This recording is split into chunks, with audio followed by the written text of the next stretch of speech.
Chris Rock turns 50 in February, is known for his stand-up and comedic roles in some of Hollywood's funniest movies. This month, Rock released a film he wrote, directed, and starred in. We sat down to talk about Top 5. It is receiving critical acclaim, and I was pleased to play a role in it myself. Here's what they're saying about your movie. For the first time, he has made a movie that's as good as his stand-up. Does that resonate with you? That was the desired effect. What's up? This is Andre Allen. Oh my God! Where's my kiss? Do we have to do this on camera? Not on camera, it doesn't exist. In 2005, Time magazine voted today's guest the funniest man in America. I don't feel like doing funny movies anymore. I don't feel funny. Save some of that stuff for your Times interview. I wanted to do a movie kind of about, in some ways, about black fame. Because being famous as a black guy is a little different than being famous as a white guy. Tom Hanks is an amazing actor. Denzel Washington is a god to his people, okay? Denzel Washington has a responsibility to his people that Tom Cruise and Liam Neeson and all these guys, they don't have. They just make their art. And no one goes, hey, Tom Cruise, stay white. Don't forget your whiteness. Come back and visit white people. What you doing for white people, Tom Cruise? Nobody says that to Tom Cruise. Yo, Stallone, what you doing for Italians, man? What are you doing for Italians? Like, no one says that. What do they say to Denzel? They want to know that Denzel loves his people, that Denzel is doing stuff for his people. And they feel Denzel's highs and lows more than white people feel Tom Hanks does a bad movie. There's going to be another good movie by somebody white next week. It's like, when Denzel does a bad movie, I might not see a good black movie for a year. I am really left out here hanging. Did you feel that yourself in that room when you're writing and making this movie? A little bit. Didn't you make this movie without having studio backing? No studio backing. Got the money from Barry Diller. Right. Barry Diller came up with the money. And then you go to Toronto. I go to Toronto. With the movie, with no distributor. No distributor. And the crazy thing was, we went to Toronto. There's all these pamphlets and all these books. Things to look for in Toronto. We're on nothing. We're on no list. Yes. No list. To the point, wherever I went in Toronto, people go, what are you doing here? What are you going to see? How about my movie? Yes, how about Top 5? What are you doing here, Mr. Grown-Ups? What are you doing? Didn't you make Pootie Tang? What are you doing at the Toronto Film Festival? Yes, that's right. like, I made a movie. No. My top 5 is Jay, Nas, Scarface, Rakim, and then I might let Biggie get in there. My 6th man's LL Cool J. Before the show! Before the show! You said an interesting thing. I want to make a Chris Rock movie because you would sit with Adam Sandler. Yeah. And you knew what he was doing. He was making an Adam Sandler He really was movie. making an Adam Sandler movie.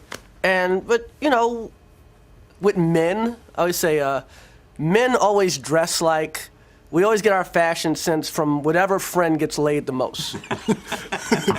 Whatever friend gets laid the most, I guess I'll get those shoes. Okay, that haircut seems to work for him, I'll get that haircut. And so Sandler's like my biggest movie star friend. It's like, okay, I'll just do what he's doing. But it didn't kind of fit me, you know what I mean? Like I had to, it fits when I'm in a movie with him, but it didn't fit me to make a movie of the same tone as him, or even an Eddie Murphy movie. That wasn't my tone. And this movie, the important thing was I found a tone that works for me. Everybody's ever said to me that it's much harder for a great serious actor to be funny than it is for a great comedic actor to be serious. Oh, absolutely.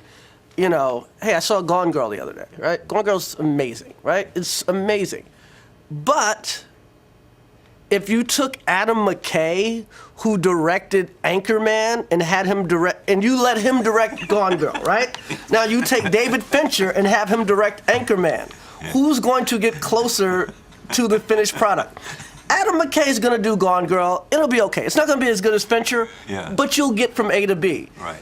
Fincher's Anchorman's gonna suck. That you can't do comedy. I'm just saying. Odds are. Come on, Fincher. But You gave Tyler Perry a job. I'm here. I love Social Network. yeah. Stand-up will always be at the core of your life? Yes, stand-up will always be at the core of my life. And Why is that? I like it. I really like it. I kind of love it. Man, we lie all the time. We lie all the time. You know what a man's lie is like? A man's lie is like, I was at Tony's house. I'm at Kenny's house. That's a man's lie. A woman's lie is like, it's your baby. You want people that are African Americans in the audience to populate the audience when you do those HBO specials because what? Okay, here's the thing. When I do an HBO special, and this is the only time I do this, I kind of insist on an all-black audience. Yes. Because sometimes I do things that are critical of black culture or critical of my people as a whole. And when you do jokes like that, it's important to cut to a black face laughing to signal that this is not racist, because black people can be racist against their own people too. You know, But and by the Seinfeld- way, guess what? Black people laugh better than white people. They're just better laughers. Black people laugh with their feet.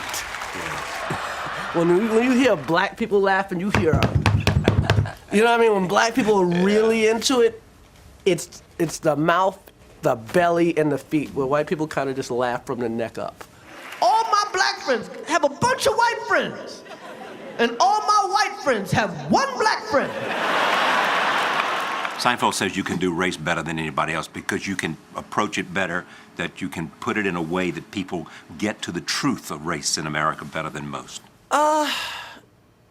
Maybe. I mean, I'm from that era. I was bused to school in 1973. Think of it this way. The Tri-Rail Bridge has been the Robert F. Kennedy Bridge for about 20 years. Yes. We still call it the Tri-Rail Bridge.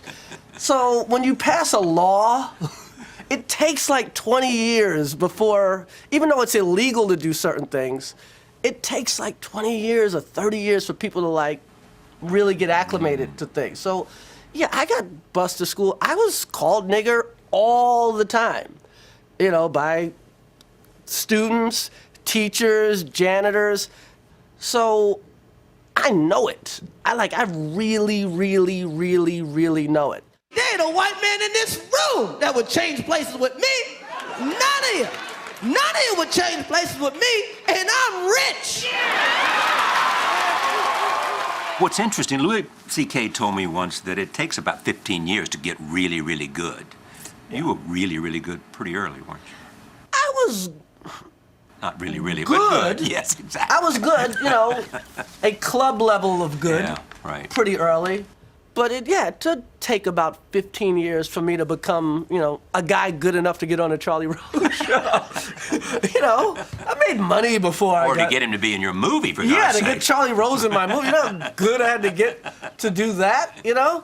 So it does take about 15 years. And you got to have highs and lows. And you have to have lived. You have to have really lived for an audience to take that journey with you. Thank you. Thank Congratulations. you. Thanks for doing my movie. Pleasure. It's our movie. It is our movie. We're always going to have this. We're always going to have this.